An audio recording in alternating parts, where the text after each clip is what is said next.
So I managed to get to the landscaper or something, send in dump off a load of landscape trash this morning. Good for you. The one over On University. just oh, off that of one. University. Okay. I often go to where the university one is on Lincoln Avenue. Mine's usually Master Gardener. Oh, you could Yeah, go you there. go there. Yeah, that's not really good. No, it's not. Yeah.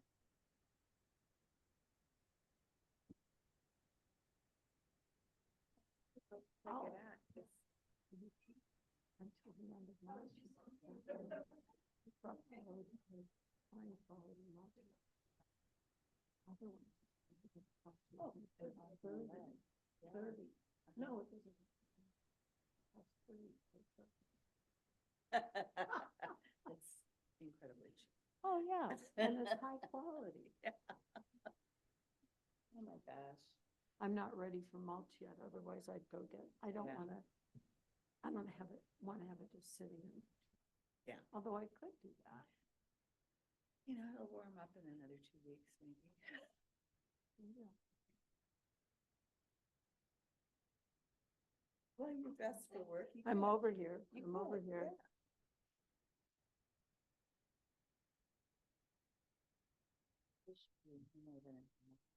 Even there's lots of people talking about it.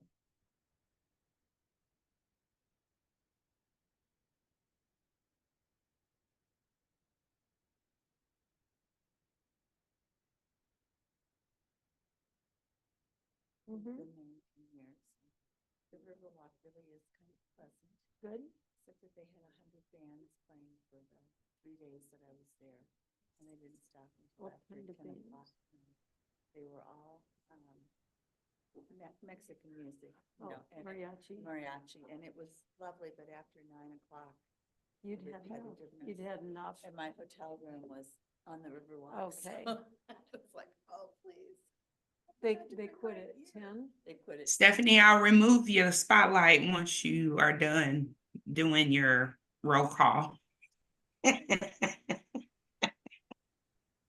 And I was in Southern California and then San Francisco Bay Area for almost 2 weeks, nice. a little over a week ago.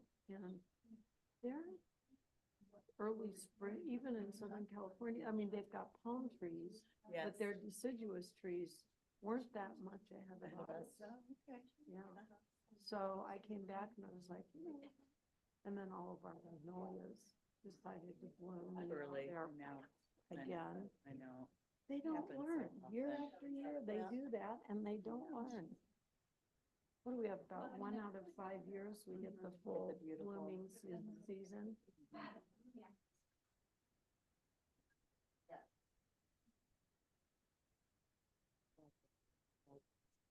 Oh, yeah, yeah.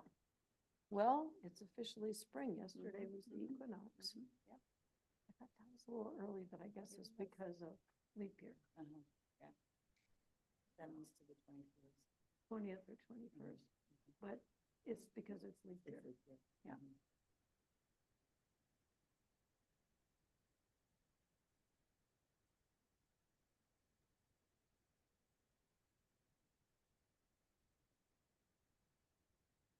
Well, we've got a quorum anyway, so we're good.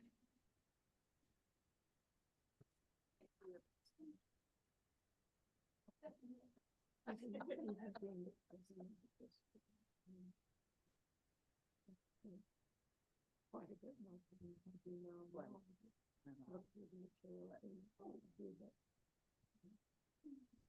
That hours, you know, from the Sure you will. especially when we were revising how we can do things.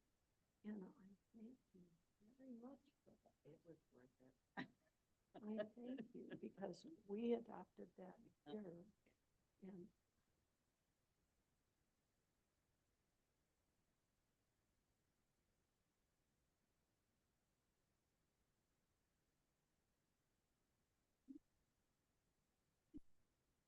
oh my gosh, oh my gosh.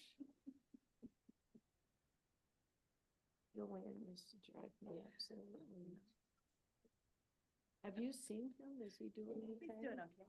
He had dinner with him and Valencia and their spouses, last summer. Okay. And it was very nice, and I learned that Julian met his wife at a bar mitzvah when they were like 14 or 15. Who would have ever thought? And they've been married, since they were 21 or 22. She's a lovely lady. He looked significantly older than he did just a couple of years ago. I asked Tom when I ran into him. I see Tom, we have intersecting events that we go to quite often, and I see him. He and his wife moved to Clark Lindsay. That's what I thought. Yeah. But I still see him going over to the fitness center to work out. Yeah. I think it's just nice to get out. Well, they moved to Clark Lindsay before they had to, and I have made absolutely no plans for myself whatsoever. And I'm single. I am too. And I don't have anybody who's gonna look out for me. I don't either. My family thinks I'm indestructible. They Mine does. don't check in on me or anything. No, I'm on my own. My son, When I does had call. COVID, they didn't call. Just to say, are you okay? Is there anything we can do? You want some soup, No, I understand. I'm on a wait list if I ever need to be, but it's the minimum payment. And then I just figure, I think I can renovate the downstairs of my house into a bedroom, bathroom, partial bathroom, and never leave the house. I mean, I've been over to Clark Lindsay several times to have dinner with friends. Yeah. And it's lovely, but I am too young for it yet. I mean, it's just. Nice place to visit, wouldn't want to live there. That's exactly how I feel about it. Too many people with walkers, and too many of them I know, and they're all 10 to 15 years older than me. Well, I have two close friends. As a matter of fact, we often eat dinner together at my house with me cooking. Because I like to cook. Yeah, I do And I'm too. by myself. Yeah, I cooked a big meal And yesterday. they like to eat and they're by themselves. One of them that had, condition, I might one go to of them Clark had Lindsay. Parkinson's for several years and is still doing really well. This, Yeah, which makes it hard for her to yes. eat, but she gets it down. And a couple glasses of wine seem to help a little Yeah. bit too. But I like to drink a she's glass while I'm cooking, she's pour some in. she's traveling internationally. I mean, she always liked to travel internationally, but now she's just like back to back. Fit it in, yeah. Yeah. 'cause Okay, ladies and gentlemen, I think we'll go ahead and call this meeting to order. It's a few minutes after 9 o'clock. Hopefully Kim will be showing up she's going to be a little bit late, but Okay. she'll be here. So we need the that was the call to order. Roll call is next. Susan Fowler, Here. Georgiana Schuster, Here. Kim Fisher, Vicky Nicewander, Ann Robin. All right, moving through the agenda, we have the schedules, the timeline. the agenda. Oh, yeah, you're right. Approval of the agenda is next. And just to note that at the end of the agenda, right before adjournment, we have a review of closed session minutes. If there's any discussion needed for those, we would have to go into a closed session. So everyone's shaking their head no? No? Anne says, I don't know. You're just going to hold out till the very end, aren't I you? have to recuse myself on the advice of our attorney. Okay, all right then. Sounds good to me. So I'll entertain a motion to approve the agenda as written. So moved. And a second. Thank you. Any other discussion? Welcome, Kim. That's okay. You're here just in time. All right, all those in favor say aye. Aye. Any opposed? No. Okay, very good. Now, the schedules and timeline are on page 3 to 7. The acronyms and glossary included on page 8 to 15. Is there any citizen input or public participation? All the faces in the audience look pretty familiar to me, so I'm thinking not. All right, my comments are next on the agenda. I just want to thank the board and the staff for being so patient and kind with me. A month ago, well, 5 weeks ago tomorrow, I had knee replacement surgery and you guys carried on just fine. And by the way, I am doing just fine. I appreciated Ann's advice. If you ever get a knee replacement, be sure and check in with her because she'll give you the things to do to make it work well. And thanks to Georgiana for chairing the meeting. I appreciate that. Oh, You're not on? oh, you did? Okay. And we'll turn it back on again. There we go. So I think we're all looking forward to diving into those proposals that have been written. Thanks to all of you who participated in that. I know it's a ton of work. But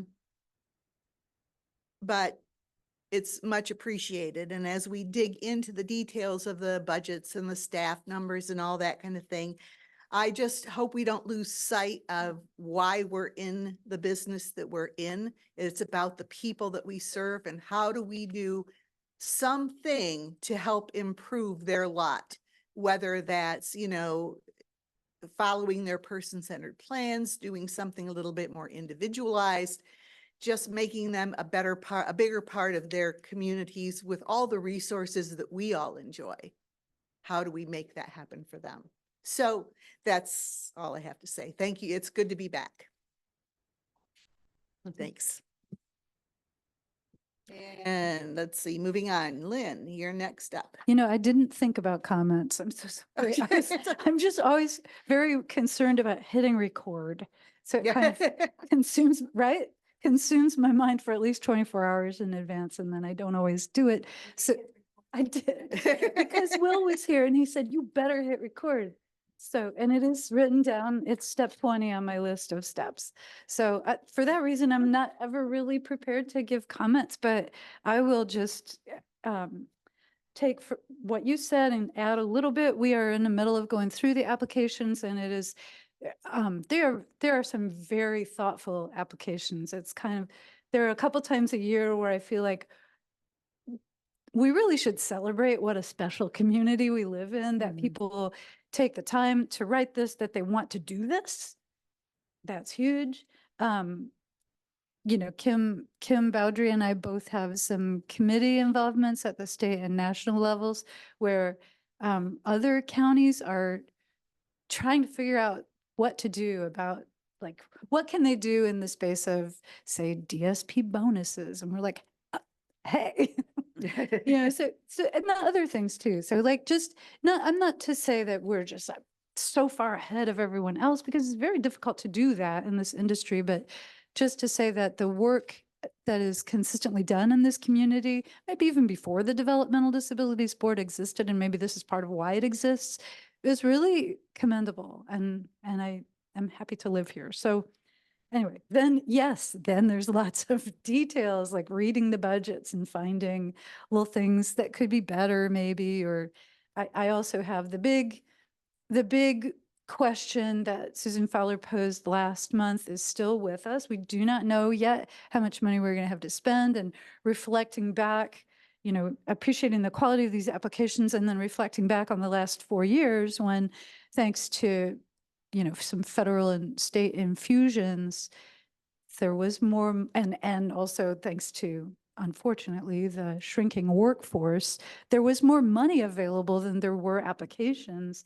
Sometimes that is not the situation we'll be in this year, but I can't say yet how competitive it will be. I think Chris and I did preliminary figures at around the same time, and it was a small shortfall, maybe $20,000. But but these figures change throughout the spring, and then we find out, next year how much money we're really going to have for next year. So we've been careful for many, many years and have not gone over budget, but the glory days of big federal and state money might be over. So anyway, but we hope for a peaceful review season and like a happy contracting season. That's the cherry on top, right?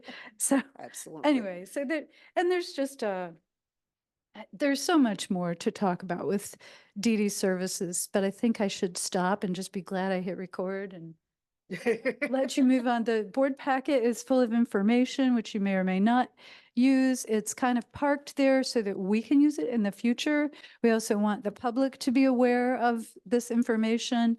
There are two big memos. One is from me and one is from Kim Bowdry that do have information we'll return to eventually. So it's really important for us to get it in front of you and the public, but it does not, you are not compelled to do a single thing about any of it. Just have it, enjoy it. So anyway, on that, you might have a really short meeting. I don't know. Yeah. All right. Last time you said that, we had a nice long one. Okay, I won't so say don't that. All right, I'm done. Okay, moving on to the approval of board meeting minutes from last month. That's pages 16 to 19. Do we have a motion? Move to approve the minutes, Thank you. A second? and I will second that motion. Thank you, Georgiana. Any comments, questions, changes to be made? All right, then, all those in favor say aye. Any Aye. opposed? No. Okay, very good. That motion carries. Vendor invoice lists from page 20 to 25. Move to approve. Thank you. I'll second. Thank you. Any questions on that, comments? We rely on you, Georgiana. Yeah, Georgiana, what have you got? What? Okay.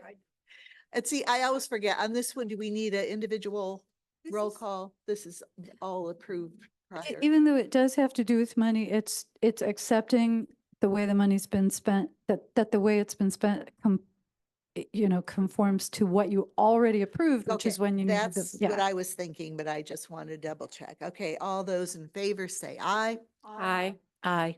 Okay, very good. Motion carries. Staff reports are included as always.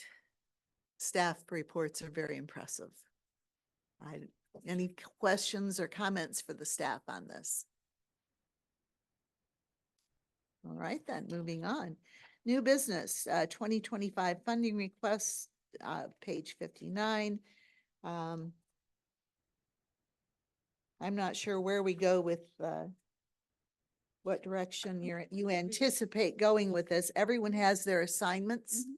And so I would anticipate that those who are interested will, which is all of us, will go through them very carefully. And when we come back next month, we'll have a gazillion questions for the agencies.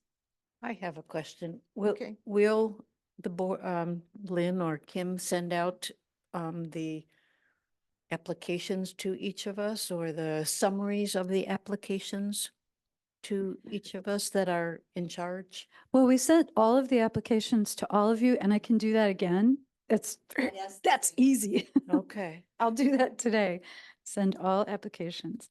The program summaries take a really long time. So for example, there are 40 total between the two boards. There are 6 staff.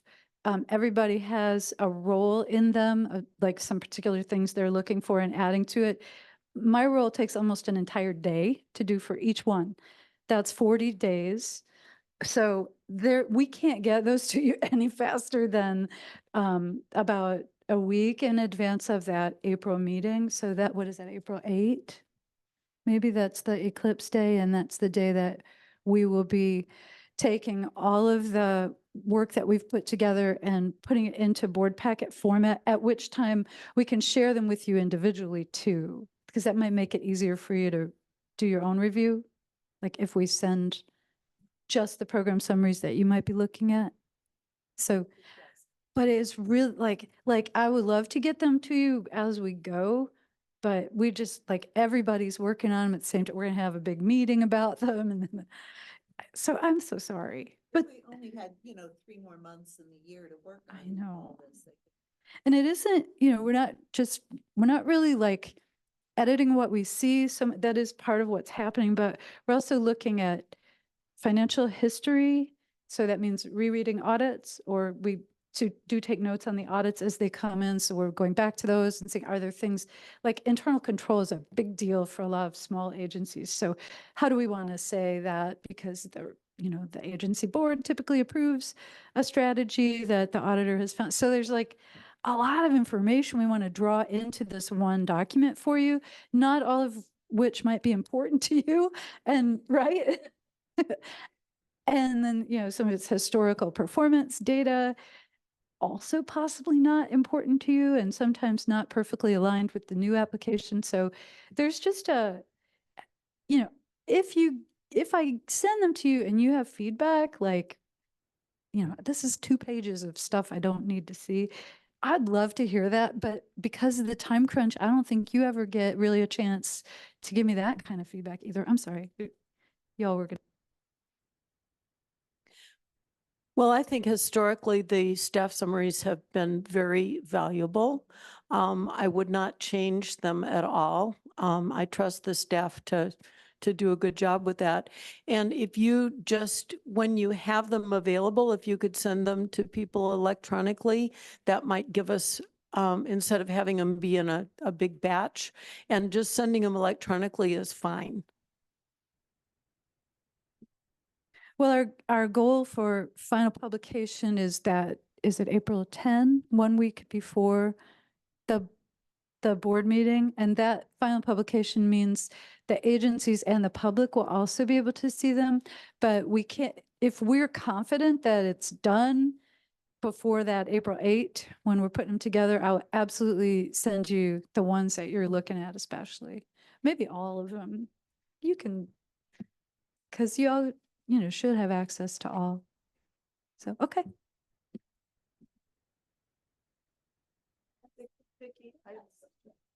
Okay, this really has to do with the timeline of how we're going to do this, because I don't remember exactly. So we get the summaries in April, and in our April meeting, we review the summaries. So that's going to be a long meeting if we get all of them done. That would be the expectation. Then on April 17, we would have the review and the discussion of all of the applications. Right, and then the Okay. vote takes place in May. And then the vote takes place in May. So based on how we've done things in the past, if we do a really good job before the April meeting, and if we do a really good job at the April meeting, then the May meeting is more or less a picnic. True, very true. Okay, no problem.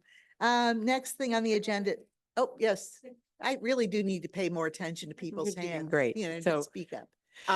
Lynn, so I would just say, keep with my thing would be to just keep with your plan. I think you don't need to send things as they come. It seems more work for you. Like you just have a deadline, the team has a deadline, just send them out. But so but I mean, that would just, and then I had another question. Oh, so at the May meeting, when we're voting, will we have a discussion about decisions about, like in the past here, since I've been on the board, we haven't really had to say to agencies, we'll fund 90% of what you've asked for. Will we have to do that in May? Will we know anything? Or is that more like in August, in September, when you get the final budget, that's when we make those decisions generally? So, I mean, I think I say that, like, just referring back to the horrors of 2009, like everybody remembers that. We're really trying to give you one set of decisions to make in May. We've had the luxury for a few years of having enough money to do almost everything. If we don't have that luxury, we could build into the May memo some conditions about, fund this at 75% now, and then if more money is available, amend the contract. But we could present you all of those options in May so that the contracts go out, and if in the event we do have more money, there's less for you to do later. We just you pre-decide. And there's almost always more money. It's just, I can't, there is one year where people didn't want to pay taxes. I don't know if y'all remember that in 2020, a lot of people said, I'm not paying taxes. We had the lowest collection rate ever, it was something like 90% instead of the usual 99. That was a lot of money. Was it is usual 99 or 95? Still a lot of money.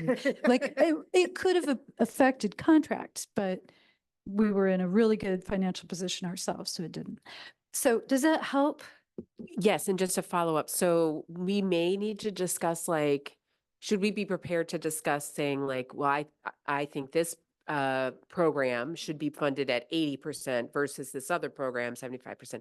Is that a discussion that folks have had in the past? Okay. And we could, in the last few years, decision memos, I've listed some strategies for controlling spending upfront. Like one is fee for service contracts, like cover your ears. Like Erin hates them. We did a couple of experiments around similar to fee for service is a per member per month structure. We did that one year.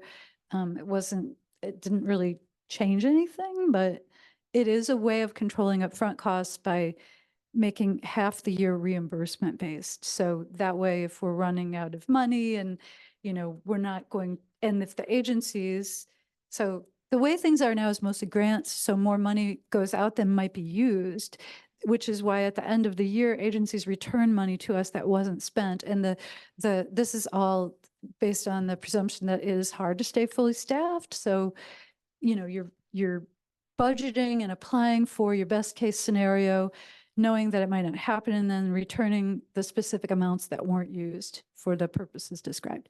That's worked, pretty well, but it doesn't help us if we don't have enough money up front to go out. So the things that most funders do are rely on reimbursement-based contracts. We have avoided that for certain reasons that I still feel pretty committed to, but we could use a combination of reimbursement-based, like some contracts could be purchasing specific services, or so they are reimbursement-based, or some could be paid on performance metrics. We have one contract like that right now. That's worked out pretty well. But anyway, that's one way to control the money. Another way is to say, well, we love this whole application, but this one thing here costs X amount of money, which we can't afford, so don't do that thing. So that's possible. And we're trying to be on the lookout for things like that. Like if there's an error in budgets, sometimes there's an amount wasn't carried forward correctly. So not the DD board, but of mental health board applications, there's one that looks to be they're asking for about 2,000 more than they actually need because they made a $2,000 mistake. So it doesn't seem like a lot of money, but we're looking for things like that. So these are a few ways to save money up front if we have to. It's a bad position. Okay. Any other comments or questions? Lady. Okay, moving on to 12B, the service activity data is starting on page 60. Any comments or questions on that? Yes. Because this is my first year on the board, I'm still becoming familiarized with programs. Oops, is it on? You're on. Yeah. It's on? Yeah. And I had a hopefully quick question about DSC, the Connections program, which served 25 people for 1,216 hours with total payments of 95,000. Could you tell me just a little bit more about what the Connections program is? I don't have a concern. I just have lack of knowledge.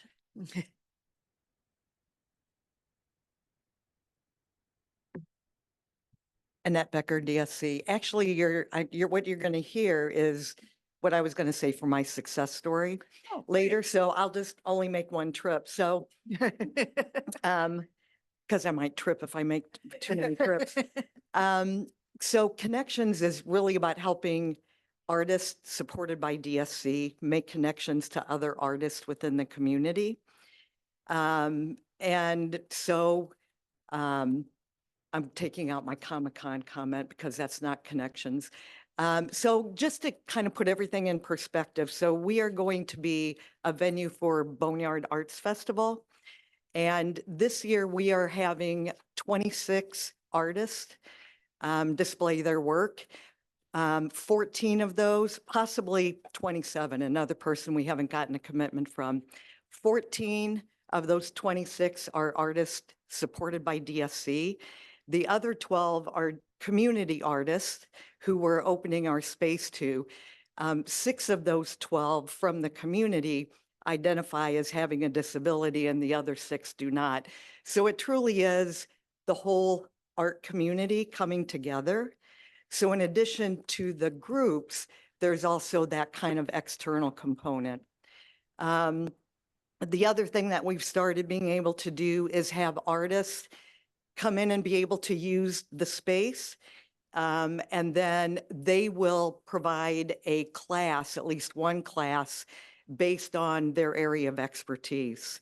And so to kind of put it in perspective, when I hate to keep bringing COVID into things, but in early March of 2020, we had just had an amazing open house and we were really pumped. And then a week or two later, everything closed down because of COVID. So over the next couple of years, we just kind of survived and we started selling things online just to kind of keep things rolling. Artists still were involved in when you do things on virtual art shows. And then as the community opened, we started opening as well. So we've kind of, again, just been building back up to where we had hoped to be seamlessly. Last year, when we were a venue for Boneyard, we had 500 visitors to our venue, which is pretty remarkable. And so, you know, again, we just kind of keep building toward that. So it's the groups, but it's also that connection for the art community as a whole, so that people with and without disabilities can connect. One of the things we did in the past too, we had the Champaign-Urbana Poetry Club come, and I think that was the last event we had. So it was art as well as the poetry club. And there were over 100 people who participated in that. And I was just blown away by not only the people from the community who really were invested in that, but we had one person in particular who really kind of was struggling with getting through. He does his own rap music. And he was reciting it and he started becoming very self-conscious, and everybody in the audience were just like, you've got this, you can do it. And he got through it. I still get choked up about that. And again, it was just beautiful to see how the community kind of, it does every time, it does. I can't do that because it always embarrasses me, but anyway, so does that answer your question? Is that the location that is in downtown? 110 East University, yeah. Oh, The and you Crow had an at 110. open house at Christmas, near the Mhm. holidays, winter Yeah. open house. Okay, Yeah. now I know what it is. Yes, Yeah, and thank you. and I have to say, I can't take any credit for it. AJ Zwetler, who is the manager of the program, has a great connection with the art community. This is where his heart is, so I get to talk about it. And he and some of his staff who actually have degrees in art are the ones who really make it happen, so.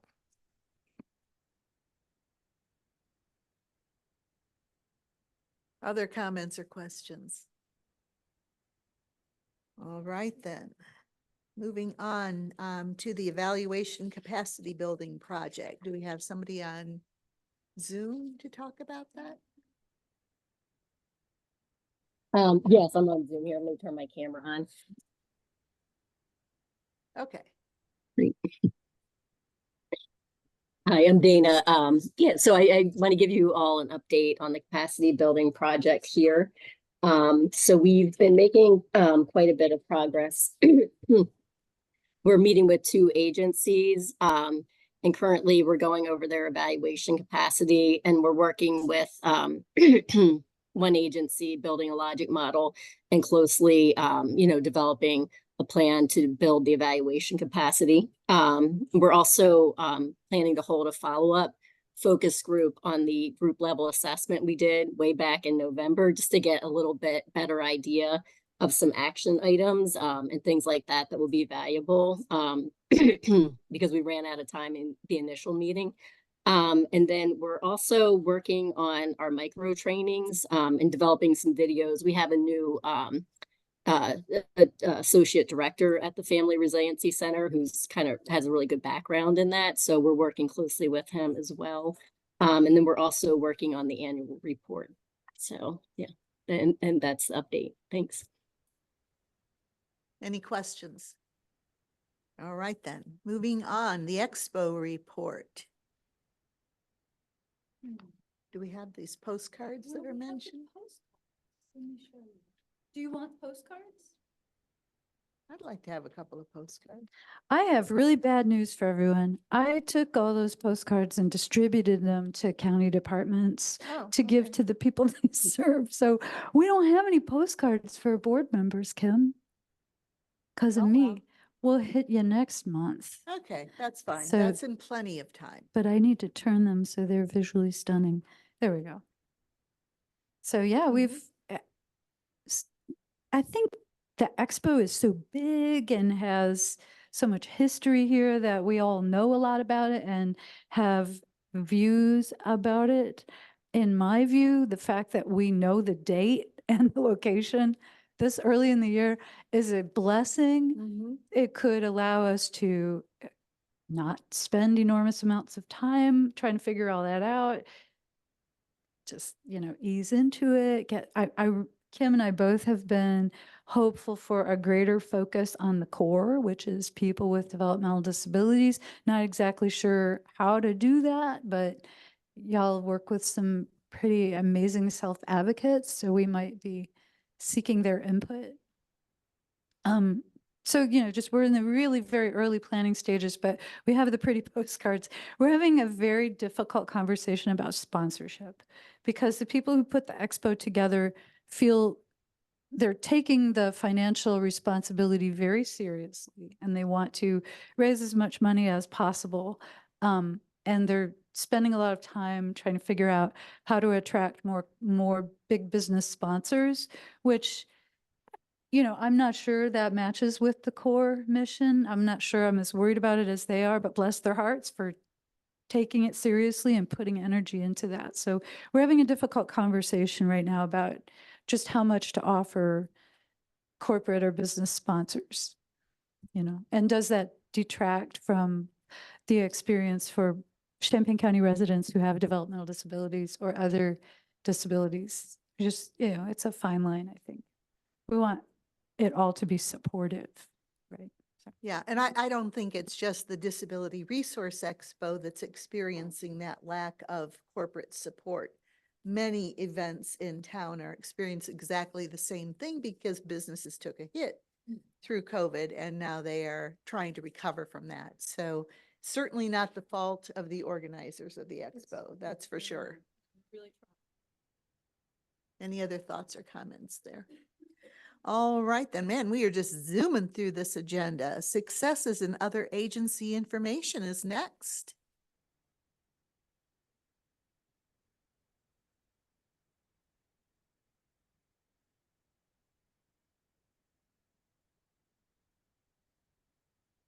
Good morning, Patty Walters, DSC.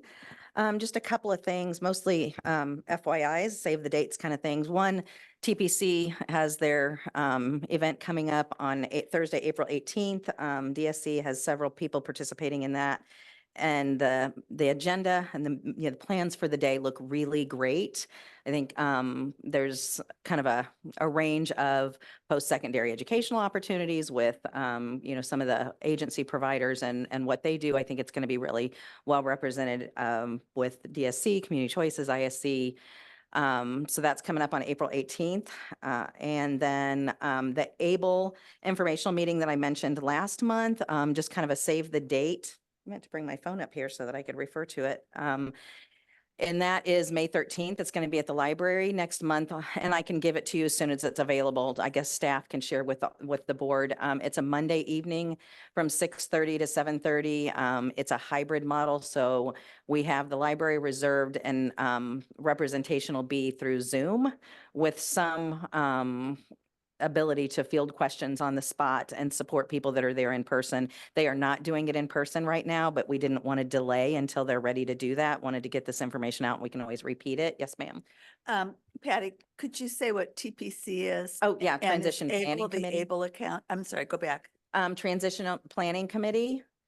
So it's a representative, a lot of agencies and with a focus on school age, like transition, high school transition and what opportunities exist post-graduation.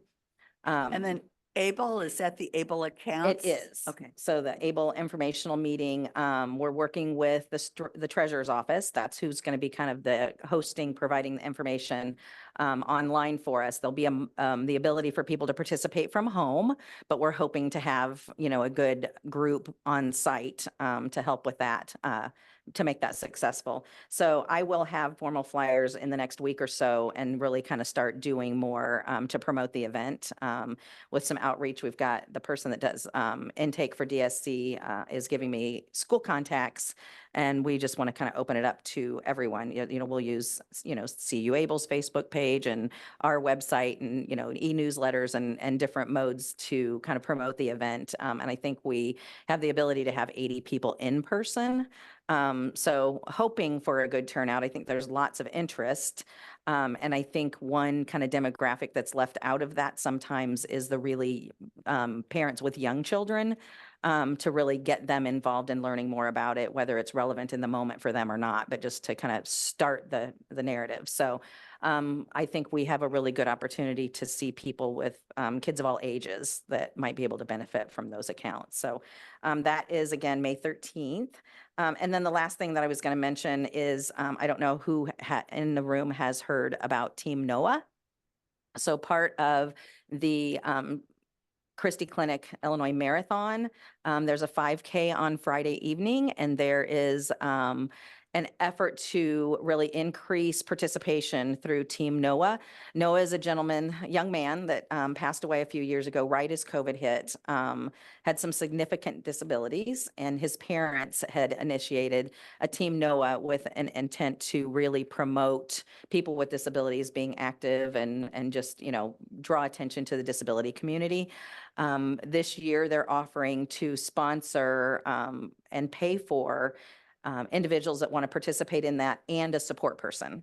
So we are in the process of kind of trying to promote that as well. We'll get some more information out about that in the next week. And it's basically Team NOAA walk, roll, run, so that people that don't typically get to participate have the opportunity to. It takes some training. I mean, we're really scrambling to see if there's some people, whether they reside in some of the group homes or in community living or whatever, that have the stamina to do, without some training, to do a 5K, and what that means if we can pick them up halfway if they're not able to make it, or how we'll kind of navigate that.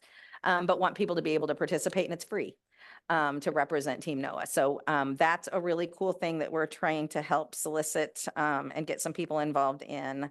And that is on Friday night, April 26th. So it's not until 7:30. So that's another kind of maybe a hiccup in terms of getting some of the younger families involved. That's kind of late for a start, because, for 5K, that's quite a distance and probably not a lot of runners. So it could be a late night, but either way, we're going to promote the heck out of it, and we'll make sure that everybody else has information to do that as well. So those are Is the things I April wanted to share. 26th the date that you're recruiting, putting together a team, or is that the date that? That's the date of the race. That's the date of the race. Mhm. Okay. So, and this is the first year that the full marathon is back on Saturday. So, if you haven't ever participated in that, DSC helps with the corral team at the very beginning of the race, and it's really something to be a part of. It's really cool to see, everybody get involved in that, and the teams, and so to see them kind of beef up the 5K is exciting too. So I'm hoping we'll have some participants, but I think they had about 30 people participate last year, and they're hoping for 80. So hopefully we'll be able to kind of help reach, at least help increase the number of participants this year. So I'll have more information, and we'll just send that again to staff as soon as that's, I can get that out pretty quickly. Okay, great. So thanks so much for all these updates, Patty. So for TPC, two questions. So have you guys communicated with the district? Because I have not received any information about the April 18th event, like personally, because I have a son who would be eligible. And then the second thing is, do you guys have a website that has your meetings? There is a website, like a Google TPC, Champaign TPC website, but it hadn't been active for a while. So I was just wondering, should I be looking somewhere else for that information? Or maybe you guys haven't updated I it. can send you some information, but I can also deflect. Lori Wachtel is the person that sits on the committee for DSC, and so she would have the most current information, but Becca is also very involved. And so I'm assuming she's probably going to reference it as well when she steps in. So since she's more actively involved in it, I'll let her share more details with you on how to access it. Okay. Anything else? Okay, fun things happening. It's spring. It's spring. So thank you.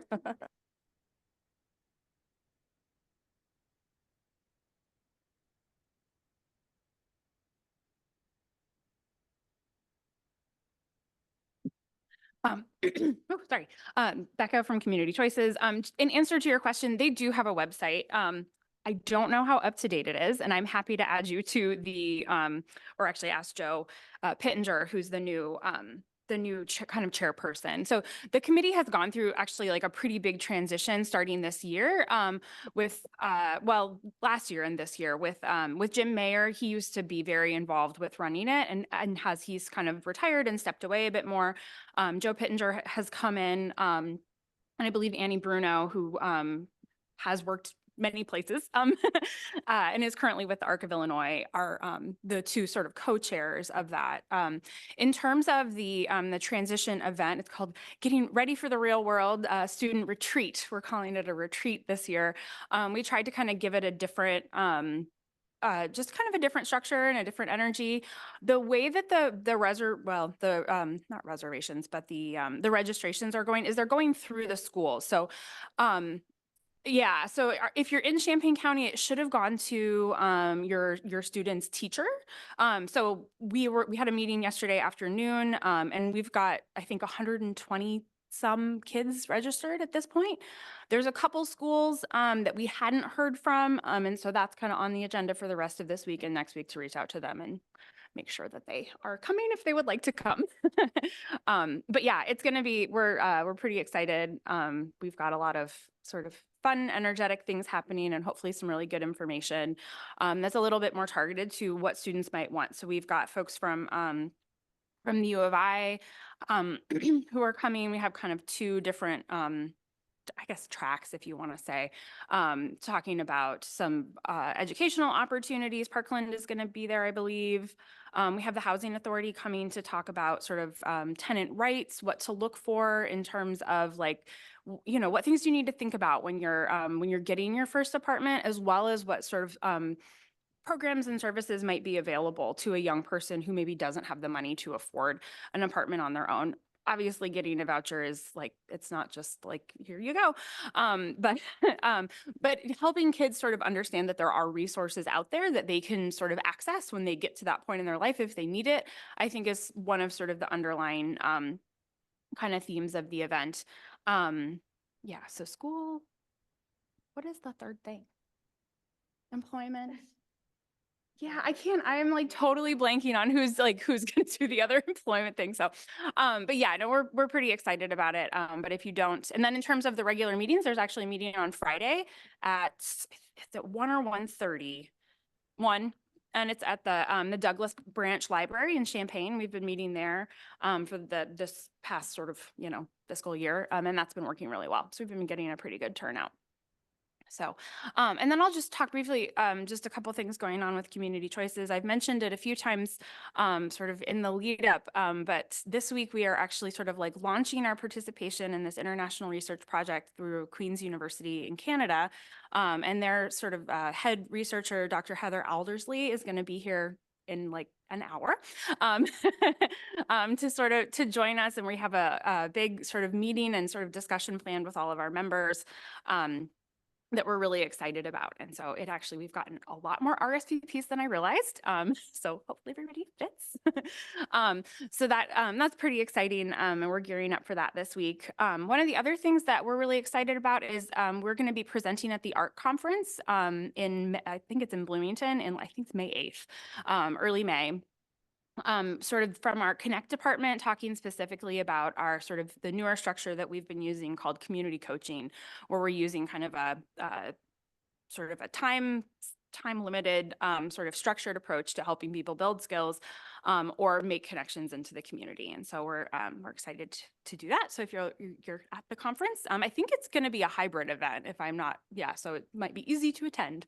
And then just really briefly, just a couple success stories. We just had a couple individuals that we've worked with on and off over the years in employment. And I really think this is like something that I want to highlight a little bit, because some people find a job and they have that job for 10, 15 years, and that's great. But that is not actually the experience that most people have regardless of disability. And so it's been really nice to find people who, we help find a job and they are doing really well. We don't hear from them for a little while and they come back and they say, you know what? I'm kind of sick of this and I'd like to try something new. And so we just had 2 individuals kind of in that situation approach us in the last few months, and we were able to help both of them not only find a new position, but find a different kind of position. And so that was a really nice, one person kind of went from working in the like hotel industry when he was kind of like, I'm really bored. I never have anybody to talk to. And he's now working at TJ Maxx. And so he gets to interact with customers and he's much happier. And the other individual had been working at kind of a big box store.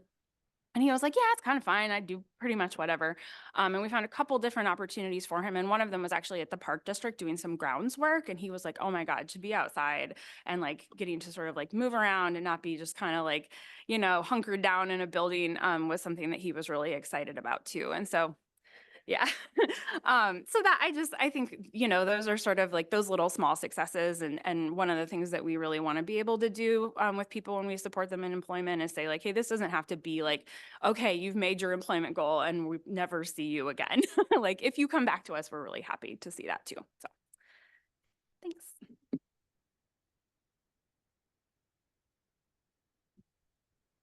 Oh, okay. Mel. Mel is online and wants to speak.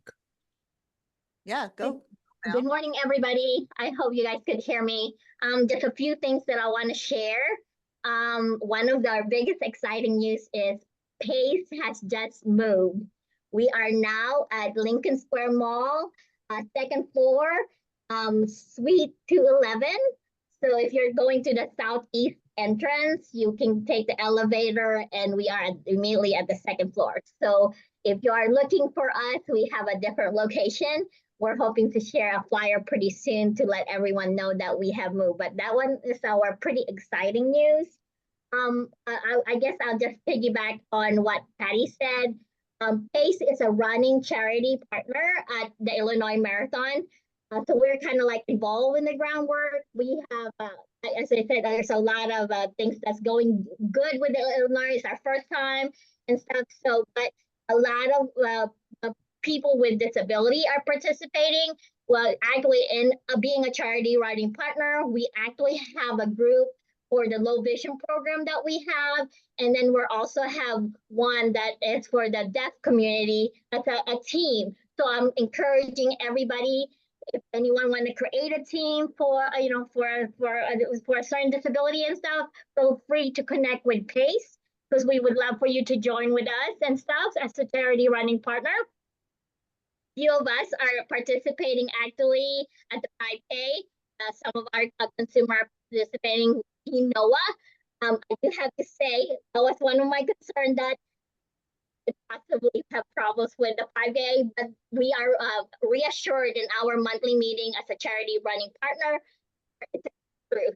So if you're struggling, you can through, and we will be taking, separate and stuff like that. So no worries on that one. If we all can't finish, and if you participate and not able to finish 5K, you can get through. And I'm definitely looking for that one and stuff. So, so feel free to connect with me at PACE, because I am the representative for the Illinois Marathon as a charity riding partner for PACE.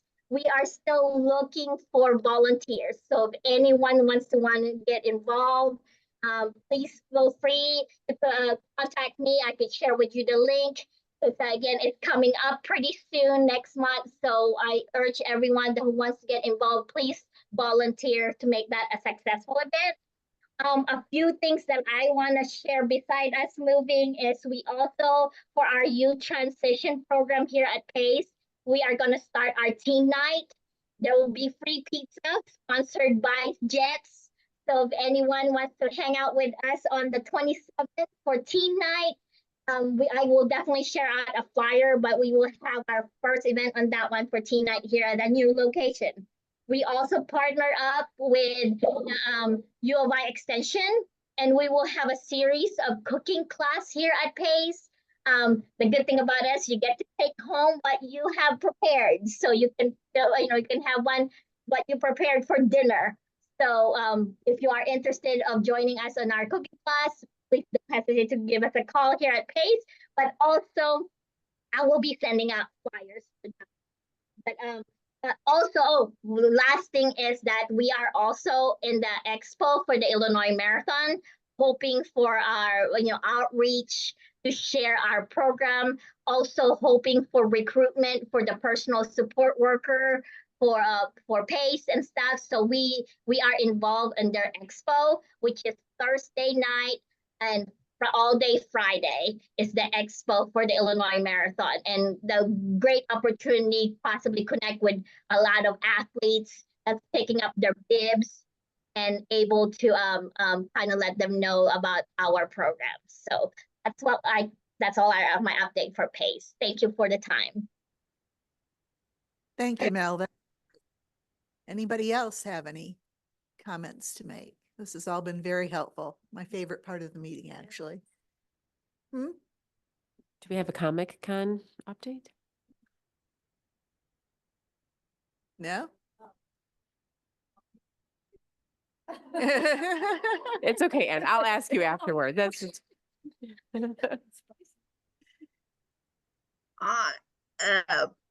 Yes. We're counting down the hours now to Comic-Con. They are in an hourly countdown now. We have a larger group going this year, I believe 9 people we support and 2 staff. They're all planning on dressing up. I'm envisioning 10 years from now, we may have to close the program.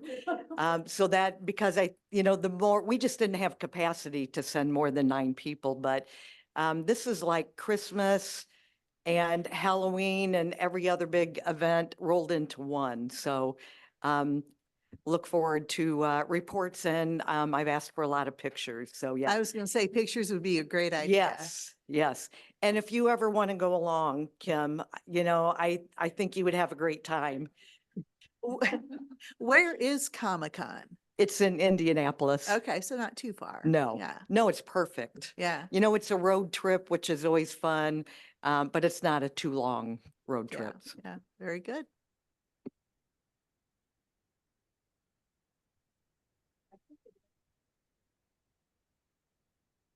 Today's Wednesday.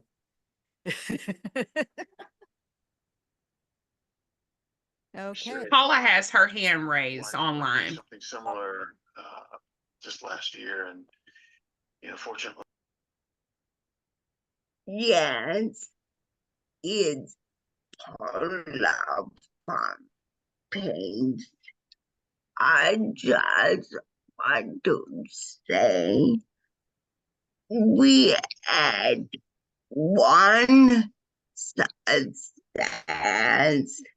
story this month, and the family was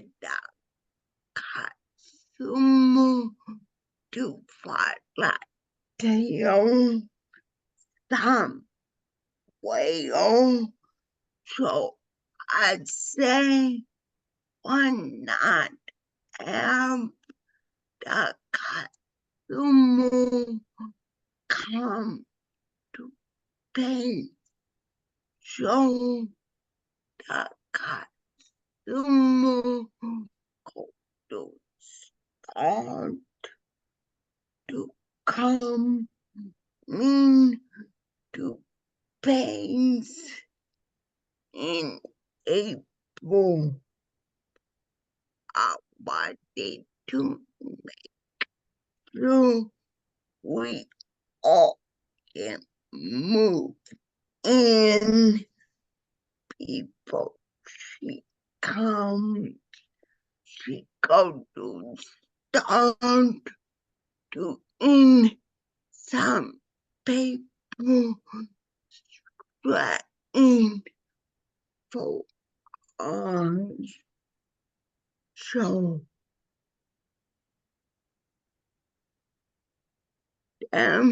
my comments.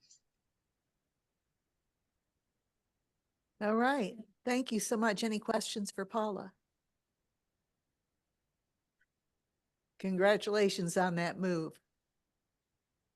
It's not- But Okay. Are we, anybody else have their hand up? I see no more hands online. Okay. Thank you, Chandra. You're welcome. Let's see, Leah's not here today, so there is no county board input. Champaign County Mental Health Board input. They're having a study session tonight, which sounds very interesting. It's next week? Yeah. Oh, all right. Well then, You're in it. We're in it. all right then. Never mind. Okay, Mental Health Board input. That's you. Well, I don't want you to be too jealous. So I'm going to say the Mental Health Board and the DD Board face kind of really different challenges, big and small. Some of you know that. But they have quite a few more applications to review than the DD Board does across a much broader range of services and agency type. So it gets very complicated, and they're going to end up spending 2 meetings going through applications. You have the option to ask us for a second meeting if you need it. I think last year we almost, right, Dr. Robin, when you were president, we almost needed it and you got through. That's right. So they do, even though they have a few more board members than you, they do have like a much more complicated and time-consuming task. They have less money available than requested, for sure. Again, I don't know what the shortfall is exactly, but they're going to have, as always, a competitive season. And then to make it even harder, in April, when we're able to have like sort of a clean one-topic meeting for y'all, other than approving minutes, they have to consider their annual report and possibly what to do about several late audits that put agency contracts in jeopardy. So they're gonna, so like sing a sweet song for them in April, say a prayer, whatever helps them, because it's gonna be a little bit harder of a season possibly for them. Otherwise, the business that they're attending to tonight is very similar to yours. I don't think there's no special presentation. I think it's very similar. They have some art to look at that's related to the Ebert Fest film, anti-stigma film that they're sponsoring. But that's it. So, all right. And there's a vacancy on the mental health board. Just saying that. Okay, board announcements. Are there any? You guys are really quiet today. All right. The last piece of business is the review of closed session minutes. Do we need to go into closed session for this?